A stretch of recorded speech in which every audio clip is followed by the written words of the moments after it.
Dears, എല്ലാവർക്കും ദിജോസ് വേൾഡിൻ്റെ പുതിയൊരു വീഡിയോയിലേക്ക് സ്വാഗതം. ഇന്നത്തെ വീഡിയോയിൽ സംസാരിക്കുന്നത് ഒരു ഏർലി പ്രഗ്നൻസി വജൈനൽ ഡിസ്ചാർജിനെ പറ്റിയിട്ടാണ് കേട്ടോ. കഴിഞ്ഞ ദിവസം നമുക്കൊരു മെയിൽ വന്നിട്ടുണ്ടായിരുന്നു. ആ ഒരു മെയിലിൽ കുട്ടി പറഞ്ഞിട്ടുണ്ടായിരുന്നു ഒരുപാട് സന്തോഷമുണ്ട് ചേച്ചി, കാരണം PCOD ഉള്ള ഒരാളാണ്. PCOD ഉണ്ടായിട്ട് വേറെ സിംറ്റംസ് ഒന്നും ഉണ്ടായില്ല എന്ന് പറഞ്ഞിട്ടുണ്ട് കേട്ടോ. ഒരു സിംറ്റംസും ഉണ്ടായിട്ടില്ല. ഡേറ്റ് മിസ്സായിട്ട് ഒരു 10 ദിവസമൊക്കെ കഴിഞ്ഞപ്പോഴേക്കും ഇതുപോലെ ലൈവിൽ വന്ന് ചോദിച്ചിട്ടുണ്ടായിരുന്നു കൂടുതൽ ഡിസ്ചാർജ് ഉണ്ട് ചേച്ചി പ്രതീക്ഷിക്കണോ എന്ന് ചോദിച്ചിട്ടുണ്ടായിരുന്നു. അങ്ങനെ നോക്കി ടെസ്റ്റ് ചെയ്തപ്പോൾ പോസിറ്റീവ് കിട്ടിയെന്ന് പറഞ്ഞിട്ടുണ്ട്. ഒരു സക്സസ് സ്റ്റോറി ആയിരുന്നു ഷെയർ ചെയ്തത്. അപ്പോൾ അതിൽ ആ കുട്ടിക്ക് ഉണ്ടായിരുന്ന ഒരു ഡിസ്ചാർജ് ടൈപ്പ് ഡിസ്ചാർജ് എന്ന് പറയുന്നത് കുറച്ച് മിൽക്കി വൈറ്റ് ആയിട്ടുള്ള തിന്നായിട്ടുള്ള ഒരു ഡിസ്ചാർജ് ആയിരുന്നു കേട്ടോ. അപ്പോൾ ആ ഡിസ്ചാർജ് എന്താണെന്നുള്ളത് ചേർത്ത് വെച്ചിട്ട് ഞാൻ വീഡിയോ ചെയ്യുന്നത്. അപ്പോൾ നിങ്ങൾ ഫുള്ളായിട്ട് കണ്ടു നോക്കുക. ഈ ഡിസ്ചാർജ് നിങ്ങൾക്ക് വരുന്നുണ്ടോ എന്ന് നോക്കുക. ഇനി വരുന്നില്ലെങ്കിലും ഒട്ടും തന്നെ ടെൻഷൻ ആവേണ്ട, ഒരു ലക്ഷണവും ഇല്ലാതെ നമുക്ക് പ്രഗ്നൻസി കിട്ടും കേട്ടോ. ഇപ്പോൾ ഈ കുട്ടിക്കെന്ന് പറയുന്നത് ഇപ്പോൾ നമ്മൾ പറയുന്ന സോ കോൾഡ് ആയിട്ടുള്ള ഒരു പ്രഗ്നൻസി ലക്ഷണവും ഉണ്ടായിട്ടില്ല, പക്ഷേ പ്രഗ്നൻസി കിട്ടി. അങ്ങനെ നമുക്ക് പോസിറ്റീവ് ആകാം. അതൊരു ടെൻഷൻ ആവേണ്ട ആവശ്യമൊന്നുമില്ല കേട്ടോ. അപ്പോൾ ഈ ലക്ഷണം എന്താണെന്ന് നോക്കാം. വീഡിയോ നമുക്ക് സ്റ്റാർട്ട് ചെയ്യാം കേട്ടോ. ഓൾറെഡി ഒരുപാട് വീഡിയോസ് നമ്മുടെ വജൈനൽ ഡിസ്ചാർജിനെ പറ്റിയിട്ട് ചെയ്തിട്ടുണ്ട്, പക്ഷെ ഒരുപാട് പേർക്ക് ഇപ്പോഴും ഒരു ക്ലാരിഫിക്കേഷൻ കൃത്യമായിട്ട് ഈ വിഷയത്തിൽ കിട്ടിയിട്ടില്ല. അപ്പോൾ ഞാൻ കുറച്ച് ഇമേജസ് ഒക്കെ ഇന്റർനെറ്റിൽ നിന്ന് എടുത്തിട്ടുണ്ട്. അതെല്ലാം കൂടി കമ്പൈൻ ചെയ്തിട്ട് ഞാൻ ഇവിടെ വീഡിയോ അപ്ലോഡ് ചെയ്യാം. അപ്പോൾ നിങ്ങൾക്ക് കുറേയും കൂടി യൂസ്ഫുൾ ആയിട്ട് പ്രഗ്നൻസിയുടെ വജൈനൽ ഡിസ്ചാർജ് എങ്ങനെ ഉണ്ടാകും എന്ന് മനസ്സിലാവും കേട്ടോ. അപ്പോൾ നമുക്ക് അതിനെപ്പറ്റി ഡീറ്റെയിൽഡ് ആയിട്ട് നോക്കാം. എന്തുകൊണ്ടാണ് ഇത് ഉണ്ടാവുന്നത്, എങ്ങനെയായിരിക്കും ഇത് നമുക്ക് ഐഡന്റിഫൈ ചെയ്യാൻ സാധിക്കുന്നത്, എന്തായിരിക്കും ഇതിന്റെ ടെക്സ്ചർ, ഇങ്ങനെയുള്ള ഓരോ കാര്യങ്ങൾ സ്റ്റെപ്പ് ബൈ സ്റ്റെപ്പ് ആയിട്ട് നമുക്ക് നോക്കാം കേട്ടോ. അപ്പോൾ നമുക്ക് വീഡിയോ സ്റ്റാർട്ട് ചെയ്യാം. തുടക്കത്തിൽ തന്നെ പറയാം, പ്രഗ്നൻസിയുടെ വജൈനൽ ഡിസ്ചാർജ് പ്രഗ്നൻസിയുടെ തുടക്കത്തിൽ തന്നെ എല്ലാവർക്കും ഉണ്ടായിക്കൊള്ളണമെന്ന് യാതൊരു തരത്തിലുള്ള നിർബന്ധമില്ല. എന്റെ ഫസ്റ്റ് പ്രഗ്നൻസിയിൽ എനിക്ക് ഡിസ്ചാർജ് ഉണ്ടായിട്ടുണ്ടായില്ല, പക്ഷെ എന്റെ സെക്കൻഡ് പ്രഗ്നൻസിയിൽ എനിക്ക് എളുപ്പത്തിൽ ഈ ഒരു വജൈനൽ ഡിസ്ചാർജ് ഐഡന്റിഫൈ ചെയ്യാനായിട്ട് സാധിച്ചിട്ടുണ്ടായിരുന്നു. അങ്ങനെ പലതരത്തിലുള്ള പ്രഗ്നൻസി ലക്ഷണങ്ങളായിരിക്കും പലർക്കും ഉണ്ടാവുന്നത്. ഫസ്റ്റ് പ്രഗ്നൻസി പോലെ ആയിരിക്കില്ല സെക്കൻഡ് പ്രഗ്നൻസി ഉണ്ടാവുന്നത് കേട്ടോ. അപ്പൊ ഇങ്ങനെയുള്ള ലക്ഷണം നിങ്ങൾക്ക് കണ്ടിട്ടില്ലെങ്കിലും നിങ്ങൾ വിഷമിക്കേണ്ട യാതൊരു തരത്തിലുള്ള ആവശ്യവുമില്ല. പീരീഡ്സ് ഡേറ്റ് മിസ്സാകുന്നുണ്ടോ എന്ന് മാത്രം നിങ്ങൾ ശ്രദ്ധിച്ചാൽ മതി. ഇൻ കേസ് നിങ്ങൾക്ക് പീരിയഡ്സ് ഡേറ്റ് തന്നെ ബ്ലീഡിംഗ് ഉണ്ടാവുന്നുണ്ടെങ്കിലും ആ ബ്ലീഡിങ്ങിന്റെ അളവ് എങ്ങനെയാണെന്നും കൂടി നിങ്ങൾ ശ്രദ്ധിക്കണം. കാരണം ഒരുപാട് പേര് പറയുന്നുണ്ട് ചെറിയ സ്പോട്ടിംഗ് ഉണ്ടായി, അല്ലെങ്കിൽ 1 day ബ്ലീഡിംഗ് ഉണ്ടായി, പക്ഷെ ടെസ്റ്റ് ചെയ്ത് നോക്കിയപ്പോഴേക്കും പ്രഗ്നൻസി ആയി എന്ന് പറയുന്ന ഒരുപാട് പേരുണ്ട്. അപ്പൊ നമുക്ക് പീരിയഡ്സിനെ പോലും ഫുള്ളായിട്ട് ട്രസ്റ്റ് ചെയ്യാനായിട്ട് ഇന്നത്തെ ഒരു ലൈഫ് സ്റ്റൈലിൽ നമുക്ക് സാധിക്കുന്നില്ല. അപ്പൊ അതുകൊണ്ട് നിങ്ങൾ മസ്റ്റ് ആയിട്ട് ശ്രദ്ധിക്കുക. വീഡിയോ ഈ ഒരു ലക്ഷണം കാണുന്നുണ്ടോ എന്ന് ശ്രദ്ധിക്കുക. ഇല്ലെങ്കിൽ പീരിയഡ്സ് എങ്ങനെയാണ് വരുന്നതെന്ന് നിങ്ങൾ നോക്കുക കേട്ടോ. പ്രഗ്നന്റ് ആകുന്ന സമയത്ത് നമുക്ക് വജൈനയിൽ നിന്ന്, അതായത് നമ്മുടെ യോനിയിൽ നിന്ന് ഡിസ്ചാർജ് ഉണ്ടാകും. ലുക്കോറിയ എന്നുള്ള ഒരു പേര് ഇതിനെ വിശേഷിപ്പിക്കുന്നുണ്ട്. അതിൽ പറയുന്നത് നമുക്ക് പ്രഗ്നന്റ് ആകുന്ന സമയത്തുണ്ടാകുന്ന വജൈനൽ ഡിസ്ചാർജിനെ പറ്റിയിട്ടാണ്. ഇവിടെ ലുക്കോറിയ നമുക്ക് അനുഭവപ്പെടുമ്പോഴേക്കും അതിന്റെ ടെക്സ്ചറിൽ വ്യത്യാസം ഉണ്ടാകും. സാധാരണയായിട്ട് നമ്മുടെ മെൻസ്ട്രൽ സൈക്കിൾ, നമ്മളുടെ പീരിയഡ്സിന്റെ ഫസ്റ്റ് ഡേ മുതൽ നമുക്ക് തുടങ്ങിക്കഴിഞ്ഞാൽ പീരിയഡ്സ് നിന്നതിന് ശേഷം നമുക്ക് ചെറുതായിട്ടൊരു വജൈനൽ ഡിസ്ചാർജ് ഉണ്ടാകും. അതിനുശേഷം ഗ്രാജുവലി നമുക്ക് വജൈനൽ ഡിസ്ചാർജിന്റെ അളവ് കൂടി വരികയും ഓവുലേഷൻ ഉണ്ടാവുന്നു. ഓവുലേഷൻ കഴിഞ്ഞതിന് ശേഷം ജസ്റ്റ് ഒരു ഹോർമോൺ ചേഞ്ച് ഉണ്ടാവുമ്പോഴേക്കും നമുക്ക് വജൈനൽ ഡിസ്ചാർജ് വേറൊരു ഫോമിൽ ഉണ്ടാകും. അതിനുശേഷം പീരിയഡ്സ് ആകുന്നതിന് മുൻപ് നമുക്ക് വജൈനൽ ഡിസ്ചാർജ് ചിലർക്കൊക്കെ അനുഭവപ്പെടും. അങ്ങനെ ഒരു സ്ത്രീയുടെ മെൻസ്ട്രൽ സൈക്കിളിന്റെ ആ ഒരു ലെങ്ത്തിൽ ഏതെങ്കിലും ഒരു സമയത്ത് വജൈനൽ ഡിസ്ചാർജ് അനുഭവപ്പെടുന്നത് നോർമൽ ആയിട്ടുള്ള ഒരു കാര്യമാണ്. പക്ഷേ ഇവിടെ പ്രഗ്നൻസി ആകുമ്പോൾ ഒരു സ്ത്രീക്കുണ്ടാകും വജൈനൽ ഡിസ്ചാർജ് കാണപ്പെടുന്നത് എപ്പോഴാണോ ഇംപ്ലാന്റേഷൻ നടക്കുന്നത് അതിന് ശേഷമായിരിക്കും. ഇംപ്ലാന്റേഷൻ നമുക്കുണ്ടാവുന്നത് ഓവുലേഷൻ കഴിഞ്ഞിട്ട് 6 to 12 ഡേയ്സിനകത്താണ്. 6 മുതൽ 12 ദിവസത്തിനകത്താണ് ഇംപ്ലാന്റേഷൻ ഉണ്ടാവുന്നത്. ഇംപ്ലാന്റേഷൻ എന്ന് പറയുന്നത് നമ്മുടെ യൂട്രസിന്റെ ലൈനിങ്ങിൽ വന്ന് ഫെർട്ടിലൈസ്ഡ് ആയിട്ടുള്ള എഗ് അറ്റാച്ച് ആവുന്നതാണ്. ഇംപ്ലാന്റേഷൻ കഴിഞ്ഞതിന് ശേഷം നമ്മുടെ ആ ഒരു ശരീരം മറ്റുള്ള കുറേയും കൂടി ഒന്ന് ആക്റ്റീവ് ആകാനായിട്ട് തുടങ്ങും. കാരണം ഫെർട്ടിലൈസ്ഡ് ആയിട്ടുള്ള എഗ്ഗിനെ ഒന്ന് നറീഷ് ചെയ്യാൻ വേണ്ടിയിട്ട്, അതിനൊന്ന് സപ്പോർട്ട് ചെയ്ത് കൊടുക്കാൻ വേണ്ടിയിട്ട് നമ്മളുടെ ശരീരത്തിലെ ഓരോ ഭാഗങ്ങളും വർക്ക് ചെയ്യാനായിട്ട് തുടങ്ങും. ഇങ്ങനെ പ്രവർത്തിക്കുന്നതിന്റെ ഭാഗമായിട്ട് നമുക്ക് ഒരുപാട് വ്യത്യാസങ്ങൾ ശരീരത്തിലെ പല ഭാഗങ്ങളിലും കാണാനായിട്ട് സാധിക്കും. ഇതിന്റെ മുന്നോടിയായിട്ടാണ് നമുക്ക് വജൈനൽ ഡിസ്ചാർജ് അനുഭവപ്പെടുന്നത്. അപ്പോൾ ഫസ്റ്റത്തെ ക്വസ്റ്റിന്റെ ആൻസർ നിങ്ങൾക്ക് കിട്ടിയിട്ടുണ്ടാകും. ഇത് എപ്പോൾ മുതൽ കാണപ്പെടും എന്നതിനെ പറ്റിയിട്ട്. നമുക്ക് ഇംപ്ലാന്റേഷൻ കഴിഞ്ഞതിന് ശേഷം നമുക്ക് ഈ വജൈനൽ ഡിസ്ചാർജ് ഉണ്ടാകാം. ചിലർക്ക് ഇംപ്ലാന്റേഷൻ കഴിഞ്ഞിട്ട് വെരി നെക്സ്റ്റ് ഡേ മുതൽ തന്നെ വജൈനൽ ഡിസ്ചാർജ് ഉണ്ടാകാം. ചിലർക്ക് പീരിയഡ്സ് ഡേറ്റ് മിസ്സായതിനു ശേഷമായിരിക്കും വജൈനൽ ഡിസ്ചാർജ് അനുഭവപ്പെടുന്നത് കേട്ടോ.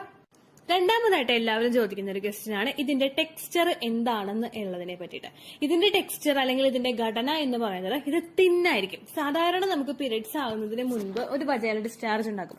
ഭയങ്കര തിക്കായിരിക്കും, ഭയങ്കര കട്ടിയിലിരിക്കുന്ന, നമ്മളൊരു കയ്യിൽ എടുത്തു കഴിഞ്ഞാൽ അങ്ങോട്ട് ഒട്ടും വലിയാത്ത തരത്തിലുള്ള, ഒരു വിരലിൽ തന്നെ ഒട്ടിപ്പിടിക്കുന്ന തരത്തിലുള്ള ഡിസ്ചാർജ് ആയിരിക്കും നമുക്ക് നോർമലി ഉണ്ടാവുന്നത്. പക്ഷെ ഇതങ്ങനെയല്ല. തിന്നായിട്ടുള്ള മിൽക്കി വൈറ്റ് ആയിട്ടുള്ള, അതായത് പാൽപ്പാടയുടെ പോലെ കുറച്ചൊന്ന് തിന്നായിട്ടുള്ള ഡിസ്ചാർജ്, കുറച്ച് നമുക്കൊന്ന് വലിച്ചു നീട്ടാൻ പറ്റുന്ന തരത്തിലുള്ള ഡിസ്ചാർജ് ആയിരിക്കും നമുക്ക് അനുഭവപ്പെടുന്നത്.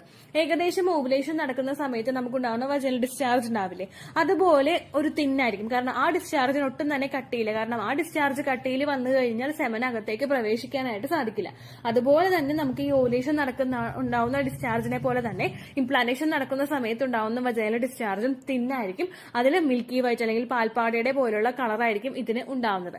അത് അതിന്റെ സ്ട്രക്ചർ എന്ന് പറയുന്നത് നമുക്ക് സ്ട്രെച്ച് ചെയ്യാനായിട്ട് പറ്റുന്ന, അതായത് നമുക്ക് 2 വിരലുകൾക്കിടയിൽ വെച്ചിട്ടൊന്ന് വലിച്ചു നീട്ടാൻ നോക്കിക്കഴിഞ്ഞാൽ കുറച്ചെങ്കിലും ഒന്ന് വലിച്ചു നീങ്ങുന്ന തരത്തിലുള്ള ഡിസ്ചാർജ് ആയിരിക്കും നമുക്ക് ഉണ്ടാവുന്നത്. അപ്പൊ രണ്ടാമത്തെ ക്വസ്റ്റിന്റെ ആൻസർ നിങ്ങൾക്ക് കിട്ടിയെന്ന് വിചാരിക്കുന്നു, അതിന്റെ ടെക്സ്ചർ. മൂന്നാമത് എല്ലാവരും ചോദിക്കുന്നതാണ് അതിന്റെ ക്വാണ്ടിറ്റി. നമ്മൾ സാധാരണയായിട്ട് നമ്മുടെ മെൻസ്ട്രൽ സൈക്കിളിന്റെ ആ ഒരു ടൈമിൽ നമുക്ക് വജൈനൽ ഡിസ്ചാർജ് ഉണ്ടായി കഴിഞ്ഞാൽ ഒരിക്കലും അത് കൂടുതലായിരിക്കില്ല. അതായത് നമുക്ക് ഇറിറ്റേഷൻ ഉണ്ടാവുന്ന തരത്തിൽ അല്ലെങ്കിൽ നമുക്ക് ഡിസ്ചാർജ് പോകുന്നുണ്ട് എന്ന തരത്തിൽ ഫീൽ ചെയ്യുന്നത് പോലെയുള്ളതായിരിക്കില്ല നോർമൽ ആയിട്ട് ഒരു സ്ത്രീക്ക് മെൻസ്ട്രൽ സൈക്കിളിൽ ഉണ്ടാവുന്ന വജൈനൽ ഡിസ്ചാർജ് എന്ന് പറയുന്നത്. പക്ഷേ ഇവിടെ നമ്മൾ പ്രഗ്നന്റ് ആകുമ്പോൾ ഉണ്ടാകുന്ന വജൈനൽ ഡിസ്ചാർജ് നമുക്ക് ആ ഒരു നനവ് അല്ലെങ്കിൽ ഒരു വെറ്റ്നെസ് നമുക്ക് ഫീൽ ചെയ്യാനായിട്ട് തുടങ്ങും. നമ്മുടെ ആ പാൻറ്റീസിൽ ഇതായിട്ടുണ്ട് എന്നുള്ളൊരു സിഗ്നൽ നമുക്ക് കിട്ടുന്ന തരത്തിലുള്ള ഡിസ്ചാർജ് നമുക്ക് ആ സമയത്ത് ഉണ്ടാകാം. നേരെ മറിച്ച് നമുക്ക് പീരീഡ്സിന്റെ സമയത്തൊക്കെ ഉണ്ടാവുന്ന വജൈനൽ ഡിസ്ചാർജ് ആണെങ്കിൽ നമ്മൾ യൂറിനേറ്റ് ചെയ്തിട്ട് അവിടേക്ക് ഒന്ന് ക്ലീൻ ചെയ്യുന്ന സമയത്ത് അല്ലെങ്കിൽ വജൈന ഒന്ന് വൈപ്പ് ചെയ്ത് ക്ലിയർ ചെയ്യുന്ന സമയത്തായിരിക്കും നമുക്ക് ഈ ഒരു വജൈനൽ ഡിസ്ചാർജ് ഫീൽ ചെയ്യാനായിട്ട് ഐഡന്റിഫൈ ചെയ്യാനായിട്ട് സാധിക്കുന്നത്. പക്ഷേ ഈ ഡിസ്ചാർജ് അങ്ങനെയല്ല, നമുക്ക് അവിടെ ഫൈൻഡ് ഔട്ട് ചെയ്യാനായിട്ട് സാധിക്കും. നമുക്ക് ഐഡന്റിഫൈ ചെയ്യാം അത് പോകുന്നുണ്ട് എന്നുള്ളത് നമുക്ക് ഐഡന്റിഫൈ ചെയ്യാം. അതുപോലെ തന്നെ നോർമലി നമുക്ക് ഇതിന് മുൻപ് ഉണ്ടായിട്ടുള്ള വജൈനൽ ഡിസ്ചാർജിനെ അപേക്ഷിച്ച് അതിന്റെ ക്വാണ്ടിറ്റി വളരെയധികം കൂടുതലായിരിക്കും. അതിന്റെ എന്താ പറയാ പോകുന്നതിന്റെ അളവ് വളരെയധികം കൂടുതലായിരിക്കും. ആ ഒരു ലക്ഷണം വെച്ചുകൊണ്ട് മാത്രം നമുക്ക് ഇത് പ്രഗ്നൻസി ഡിസ്ചാർജ് ആണോ എന്ന് മനസ്സിലാക്കാനായിട്ട് സാധിക്കും കേട്ടോ. നോർമലി പോകുന്നതിനേക്കാളും ഒരുപാട് കൂടുതൽ പോകുന്നുണ്ടെങ്കിൽ അത് പ്രഗ്നന്റ് ആകുമ്പോൾ ഉണ്ടാവുന്നതാണ്. അടുത്തെല്ലാരും ചോദിക്കുന്ന ക്വസ്റ്റ്യനാണ് ഇതിന്റെ സ്മെല്ല്. ഇതിന് സ്മെല്ല് ഉണ്ടാവില്ല. നമ്മൾ ഭയങ്കരമായിട്ട് മൂക്കിനടുത്ത് കൊണ്ടുപോയിട്ട് ഭയങ്കര ഡീപ്പായിട്ട് സ്മെല്ല് ചെയ്ത് കഴിഞ്ഞാൽ ചിലപ്പോൾ അതിന് ലൈറ്റ് സ്മെല്ല് ഉണ്ടാകും. പക്ഷെ മറ്റതിനെ അപേക്ഷിച്ച് അല്ലെങ്കിൽ നമുക്ക് ഇൻഫെക്ഷൻ ആവുന്ന സമയത്തോ അല്ലെങ്കിൽ ഫൗൾ സ്മെല്ലോട് കൂടിയിട്ടുള്ളതോ അങ്ങനെയുള്ള ഒരു വജൈനൽ ഡിസ്ചാർജ് ആയിരിക്കില്ല പ്രഗ്നന്റ് ആകുന്ന സമയത്ത് ഒരു സ്ത്രീക്ക് അനുഭവപ്പെടുന്ന വജൈനൽ ഡിസ്ചാർജ് എന്ന് പറയുന്നത്. അപ്പൊ ഇതിന് സ്മെല്ല് ഒട്ടും തന്നെ ഉണ്ടാവില്ല. ഉണ്ടെങ്കിൽ തന്നെ ഭയങ്കര ലൈറ്റ് ആയിട്ടുള്ള ഒരു സ്മെല്ല് മാത്രമേ പ്രഗ്നന്റ് ആകുന്ന സമയത്ത് ഒരു സ്ത്രീക്ക് ഉണ്ടാവുന്ന വജൈനൽ ഡിസ്ചാർജിൽ ഉണ്ടാവുകയുള്ളൂ. ചിലർക്ക് ഇത്തരത്തിലുള്ള വജൈനൽ ഡിസ്ചാർജ് പോകുമ്പോഴേക്കും ചെറിയ ചൊറിച്ചിൽ അനുഭവപ്പെടും. ചൊറിച്ചിലുണ്ടാവാനായിട്ടുള്ള കാരണം നമുക്കവിടെ വെറ്റ്നസ് ഫീൽ ചെയ്യുമ്പോൾ അല്ലെങ്കിൽ ഒരു നനവ് ഫീൽ ചെയ്യുമ്പോഴേക്കും അതിന്റെ ഭാഗമായിട്ടായിരിക്കും നമുക്ക് ചൊറിച്ചിൽ അനുഭവപ്പെടുന്നത്. അതൊരിക്കലും അസഹനീയമായിട്ടുള്ളതോ അല്ലെങ്കിൽ നമുക്ക് ബേണിംഗ് സെൻസേഷൻ അല്ലെങ്കിൽ പുകച്ചിൽ ഉണ്ടാക്കി തരുന്നതോ ഒക്കെ പോലുള്ള ഇറിറ്റേഷൻ ആയിട്ടുള്ള ഡിസ്ചാർജ് ആയിരിക്കില്ല പ്രഗ്നന്റ് ആകുന്ന സമയത്ത് നമുക്ക് നോർമലി ഫീൽ ചെയ്യുന്ന ഡിസ്ചാർജ് എന്ന് പറയുന്നത് കേട്ടോ. അപ്പൊ അങ്ങനെയും നമുക്ക് ഇതിനെ ഐഡന്റിഫൈ ചെയ്യാനായിട്ട് സാധിക്കും. ഇനി ഇങ്ങനെ ഉണ്ടാവാനായിട്ടുള്ള പ്രധാനപ്പെട്ട റീസൺ എന്താണെന്ന് നമുക്ക് നോക്കാം. നമ്മൾ പ്രഗ്നന്റ് ആകുന്ന സമയത്ത് ആ പ്രഗ്നൻസി നോക്കുമ്പോഴേക്കും നമ്മൾ ഈസ്ട്രജൻ ഹോർമോൺ ശരീരത്തിൽ കൂടുമ്പോഴേക്കും അതിന്റെ ഭാഗമായിട്ട് ഓവുലേഷൻ ഡിസ്ചാർജ് ഉണ്ടാക്കും. പ്രൊജസ്ട്രോൺ ഹോർമോണിന്റെ മെഡിസിൻ നമ്മൾ എടുക്കുമ്പോഴേക്കും അതിന്റെ ഭാഗമായിട്ട് വജൈനൽ ഡിസ്ചാർജ് ഉണ്ടാകും. പ്രഗ്നന്റ് ആകുന്ന ഒരു സ്ത്രീയെ സംബന്ധിച്ചിടത്തോളം അവളുടെ ശരീരത്തിൽ ഈസ്ട്രജൻ ഹോർമോണും പ്രൊജസ്ട്രോൺ ഹോർമോണും ഒരേപോലെ തന്നെ ഇൻക്രീസ് ആകും. കാരണം പ്രഗ്നൻസി സർവൈവ് ചെയ്ത് മുൻപോട്ടേക്ക് പോകണമെങ്കിൽ ഈസ്ട്രജനും പ്രൊജസ്ട്രോണും ഈക്വലി ഇമ്പോർട്ടന്റ് ആണ്. അങ്ങനെ ഈ 2 ഹോർമോൺസും ഇൻക്രീസ് ആവുന്നതിന്റെ ഭാഗമായിട്ട് ഈ 2 ഹോർമോൺസും വജൈനൽ ഡിസ്ചാർജ് ഉണ്ടാക്കുന്നതിന്റെ ഭാഗമായിട്ടും നമുക്ക് പ്രഗ്നൻസിയുടെ സ്റ്റാർട്ടിംഗ് സ്റ്റേജിൽ തന്നെ ഇത്തരത്തിലുള്ള ബുദ്ധിമുട്ട് ഫീൽ ചെയ്യാം. രണ്ടാമത്തെ റീസൺ എന്ന് പറയുന്നത് നമ്മുടെ സെർവിക്സിലോട്ടുള്ള ബ്ലഡ് സർക്കുലേഷൻ കൂടുന്നത്. സെർവിക്സ് കൂടുതൽ ആക്റ്റീവ് ആയിട്ടിരിക്കുന്നതും സെർവിക്സിലോട്ടുള്ള ബ്ലഡ് സർക്കുലേഷൻ കൂടുന്നതും കൂടുതൽ ബാക്ടീരിയാസ് നമ്മളുടെ ശരീരത്തിനകത്തേക്ക് കടക്കുന്നത് പ്രിവെന്റ് ചെയ്യാനൊക്കെ വേണ്ടിയിട്ട് സഹായിക്കുന്നു. അത് മാത്രമല്ല ഒരു സ്ത്രീ പ്രഗ്നന്റ് ആകുമ്പോഴേക്കും അവളുടെ തലമുടി മുതൽ കാലിന്റെ ആ നഖം വരെയുള്ള ഭാഗത്ത് ചേഞ്ചസ് ഉണ്ടാകും എന്നാണ് പറയുന്നത്. അപ്പൊ അതിന്റെ ഭാഗമായിട്ടും ശരീരത്തിലെ ബ്ലഡ് സർക്കുലേഷൻ കൂടുന്നതിന്റെ ഭാഗമായിട്ടും നമുക്ക് സെർവിക്കൽ മ്യൂക്കസ് പോലുള്ള വജൈനൽ ഡിസ്ചാർജ് അനുഭവപ്പെടാട്ടോ. ഇതൊക്കെയാണ് മെയിൻ ആയിട്ട് ഇതുണ്ടാവാനായിട്ടുള്ള റീസൺസ്. അപ്പൊ ഓൾമോസ്റ്റ് നമ്മളുടെ ആ പ്രഗ്നൻസിയുടെ സമയത്ത് ഉണ്ടാകുന്ന വജൈനൽ ഡിസ്ചാർജിന്റെ എല്ലാ ടേമും നമ്മൾ ക്ലിയർ ചെയ്തിട്ടുണ്ട്. അതിന്റെ റീസൺ എന്താണെന്ന് നമ്മൾ നോക്കി, ക്വാണ്ടിറ്റി എങ്ങനെയാണെന്നും അതിന്റെ ടെക്സ്ചർ എന്താണെന്നും അങ്ങനെയുള്ള ഒരുപാട് കാര്യങ്ങൾ നമ്മൾ നോക്കി. സപ്പോർട്ടീവ് ആയിട്ടുള്ള ഇമേജസ് ഞാൻ കൊടുത്തേക്കാം. നമ്മൾ നെറ്റിൽ നിന്ന് അധികം ഇമേജസ് യൂസ് ചെയ്ത് കഴിഞ്ഞാൽ കോപ്പിറൈറ്റ് സ്ട്രൈക്ക് വരാനായിട്ട് സാധ്യതയുണ്ട്. എങ്കിലും കുറച്ച് ഇമേജസ് എനിക്ക് കിട്ടുന്നതനുസരിച്ച് ഞാൻ ഇവിടെ അറ്റാച്ച് ചെയ്ത് കൊടുക്കാം. നിങ്ങൾക്ക് ശരിക്കും ലൈവ് ആയിട്ടുള്ള ഒരു വീഡിയോ കാണണമെങ്കിൽ pregnancy discharge choose world live demo എന്ന് ടൈപ്പ് ചെയ്ത് കഴിഞ്ഞാൽ നിങ്ങൾക്ക് ആ വീഡിയോ ലഭിക്കുന്നതായിരിക്കും. എനിക്ക് പ്രഗ്നൻസിയിൽ ഉണ്ടാവുന്ന വജൈനൽ ഡിസ്ചാർജ് ഒക്കെ ജോയിൻ ചെയ്തിട്ട് ഞാനൊരു വീഡിയോ ക്രിയേറ്റ് ചെയ്ത് വെച്ചിട്ടുണ്ട്. അപ്പൊ നിങ്ങൾക്ക് ഒരുപാട് യൂസ്ഫുൾ ആയിരിക്കും ആ ഒരു വീഡിയോ. അത് നിങ്ങൾ കണ്ടു നോക്കാം കേട്ടോ. തുടക്കത്തിലേ പറഞ്ഞതുപോലെ ഈ ഡിസ്ചാർജ് നിങ്ങൾക്ക് ഇല്ലെങ്കിലും നിങ്ങൾ ഒട്ടും തന്നെ ടെൻഷൻ അടിക്കേണ്ട ആവശ്യമില്ല. ചിലർക്ക് ഫസ്റ്റത്തെ ട്രൈമസ്റ്റർ തീരാറാകുന്ന സമയത്തൊക്കെ ആയിരിക്കും ഇങ്ങനെയുള്ള ഡിസ്ചാർജ് കാണുന്നത്. അപ്പോൾ ടെൻഷൻ ആവേണ്ട യാതൊരു തരത്തിലുള്ള ആവശ്യവുമില്ല. ഇത്രയേ ഉള്ളൂ വീഡിയോ. യൂസ്ഫുൾ ആയി കാണുമെന്ന് വിശ്വസിക്കുന്നു. യൂസ്ഫുൾ ആവുന്നുണ്ടെങ്കിൽ ലൈക്ക് ചെയ്യുക, ഫ്രണ്ട്സിനൊക്കെ ഷെയർ ചെയ്ത് കൊടുക്കുക കേട്ടോ. എന്തെങ്കിലും സംശയം ഉണ്ടെങ്കിൽ നിങ്ങൾ കമന്റ്സിൽ ചോദിക്കുക.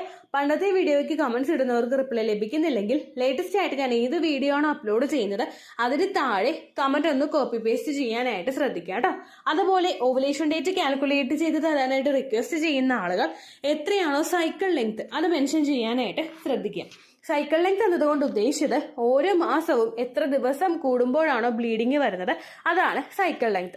കഴിഞ്ഞ മാസം ഒരു 8-ാം തീയതിയാണ് ബ്ലീഡിങ് ആയതെങ്കിൽ ഈ മാസം 6-ാം തീയതിയാണ് ബ്ലീഡിങ് ആയതെങ്കിൽ കഴിഞ്ഞ മാസം 8-ാം തീയതി മുതൽ ഈ മാസം 6-ാം തീയതി വരെ എത്ര ദിവസമുണ്ടോ അത് കാലണ്ടറിൽ എണ്ണി തിട്ടപ്പെടുന്നതാണ് നിങ്ങളുടെ സൈക്കിൾ ലെങ്ത്. സൈക്കിൾ ലെങ്ത് നമ്മൾ കൃത്യമായിട്ട് കാൽക്കുലേറ്റ് ചെയ്യുകയാണെങ്കിൽ ഓവുലേഷൻ ഡേറ്റ് എളുപ്പത്തിൽ കണ്ടുപിടിക്കാൻ വേണ്ടിയിട്ട് ഒരുപാട് ആപ്ലിക്കേഷൻസും ഒരുപാട് ഓൺലൈൻ ആയിട്ടുള്ള വെബ്സൈറ്റുകളും ഇന്ന് നമുക്ക് അവൈലബിൾ ആണ്. പ്ലേ സ്റ്റോറിൽ പോയിട്ട് ഓൺലൈൻ ഓവുലേഷൻ ട്രാക്കർ എന്ന് ടൈപ്പ് ചെയ്ത് കഴിഞ്ഞാൽ നിങ്ങൾക്ക് അതുമായിട്ട് ബന്ധപ്പെട്ടിട്ടുള്ള ആപ്ലിക്കേഷൻസ് കിട്ടും. അത് പറ്റുന്നില്ല എങ്കിൽ ഗൂഗിളിൽ പോയിട്ട് ഓൺലൈൻ ഓവുലേഷൻ കാൽക്കുലേറ്റർ എന്ന് ടൈപ്പ് ചെയ്ത് കഴിഞ്ഞാൽ അതുമായിട്ട് ബന്ധപ്പെട്ടിട്ടുള്ള വെബ്സൈറ്റുകൾ നിങ്ങൾക്ക് കിട്ടും. അതിൽ നിങ്ങളുടെ ലാസ്റ്റ് മന്തിലെ മെൻസ്ട്രേഷന്റെ ഡേറ്റും ഒപ്പം ഞാൻ ഈ പറഞ്ഞ രീതിക്ക് നിങ്ങൾ കാൽക്കുലേറ്റ് ചെയ്യുന്ന സൈക്കിൾ ലെങ്ത്തും എൻ്റർ ചെയ്ത് കൊടുക്കുകയാണെങ്കിൽ നിങ്ങൾക്ക് കൃത്യമായിട്ട് ഓവുലേഷൻ ഡേറ്റ് കണ്ടുപിടിക്കാനായിട്ട് സാധിക്കും. ഫെർട്ടൈൽ ടൈം പീരീഡും നിങ്ങൾക്ക് കിട്ടും. അതായത് എത്ര ദിവസം മുതൽ കോണ്ടാക്ട് ചെയ്ത് തുടങ്ങിക്കഴിഞ്ഞാൽ നിങ്ങൾ പ്രഗ്നന്റ് ആകും എന്നുള്ളൊരു ഡേറ്റും നിങ്ങൾക്ക് പ്രോപ്പറായിട്ട് കിട്ടും കേട്ടോ. ഇത് കാൽക്കുലേറ്റ് ചെയ്യുന്ന സമയത്ത് സൈക്കിൾ ലെങ്ത് കാൽക്കുലേറ്റ് ചെയ്യുന്ന സമയത്ത് നിങ്ങളുടെ ആ ഒരു കലണ്ടറിൽ നോക്കി തന്നെ നിങ്ങൾ കാൽക്കുലേറ്റ് ചെയ്യുക. പല മാസങ്ങളിലും 30-31 ദിവസമുണ്ട്. അതുകൊണ്ടാണ് അങ്ങനെ പറഞ്ഞത്. ഒപ്പം നിങ്ങൾക്ക് ബ്ലീഡിങ് തുടങ്ങിയ ദിവസത്തിന് വേണം നിങ്ങൾ ഡേ 1 ആയിട്ട് എടുക്കാൻ വേണ്ടിയിട്ട്. സ്പോട്ടിങ് തുടങ്ങിയ ദിവസത്തിനെ അതായത് ചെറുതായിട്ട് ഡിസ്ചാർജ് പോയി തുടങ്ങിയ ദിവസത്തിനെ നിങ്ങൾ കൺസിഡർ ചെയ്യേണ്ട ആവശ്യം ഇല്ല കേട്ടോ. അപ്പോൾ ഇത്രയേ ഉള്ളൂ വീഡിയോ. അടുത്തൊരു വീഡിയോ ആയിട്ട് നമുക്ക് വീണ്ടും കാണാം. ബൈ.